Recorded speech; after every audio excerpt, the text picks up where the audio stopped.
Hello everyone, I hope you're all doing well.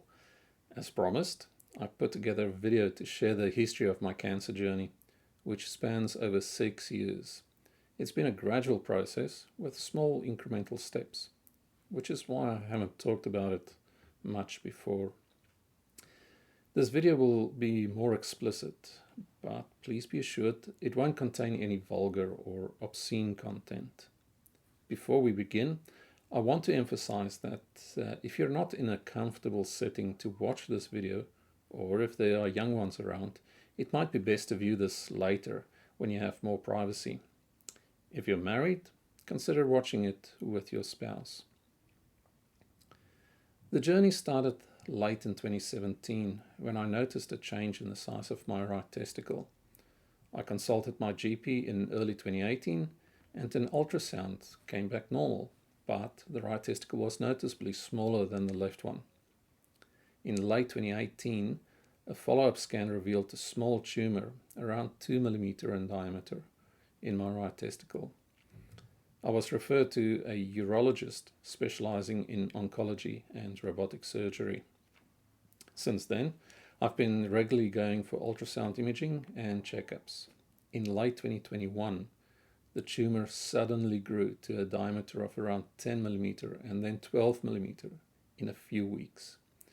In December 2021, I underwent surgery to remove the testicle via a radical inguinal orchidectomy, and it was confirmed as malignant, specifically pure seminoma testicular cancer.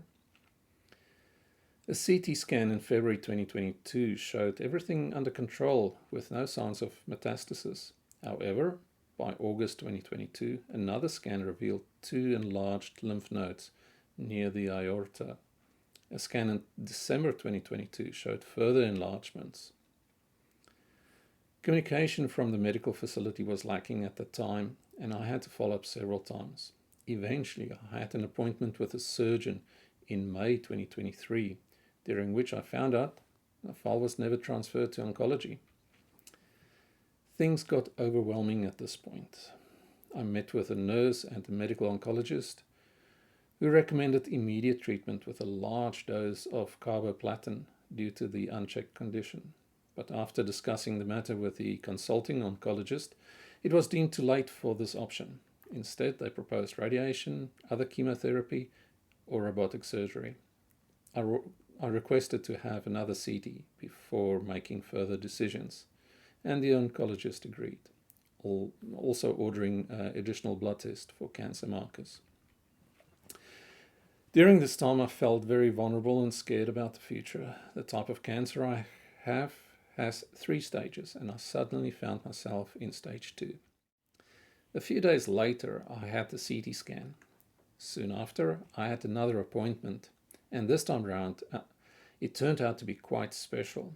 Before the appointment, I got the chance to speak with a few pastors, and they prayed with me that Friday morning. It was such a heartwarming experience, and it really lifted my spirits. I went to the appointment with my amazing wife, Audrey. She's been such a rock throughout this journey, and having her by my side at that moment meant the world to me. During the appointment, we met with a medical oncologist who turned out to be incredibly kind and compassionate. She took the time to explain everything in detail, and it felt like she genuinely cared about my well-being. The news about the lymph node tumors growing was a bit concerning, but there's the silver lining. The growth is much slower than they initially thought. So we have time to carefully consider our next steps and to make well-informed decisions. I have to say, the oncologist's actions, explanation, and overall demeanor really put me at ease. It's amazing how a caring and understanding doctor can make such a big difference in how you feel during this whole process. So recently I visited Peter MacCallum Cancer Centre after being referred by the medical oncologist. For more details, please check out my video from the 23rd of July 2023. I want to share something special with you. A passage from James 5 verse 13 to 18, which highlights the wonders of prayer. Those prayers on that Friday morning might not have changed my circumstances in a way that I can see right now, but they certainly had a profound impact on me.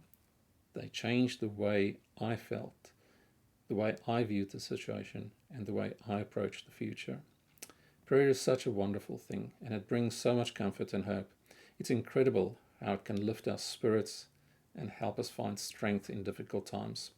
So, as we navigate this journey together, let's continue to find solace and encouragement in prayer. I truly appreciate all the support you've given me, and I hope that in sharing my journey, I can also encourage you. I'll keep you updated on any new developments. Thank you for your continued care and well wishes. Stay well.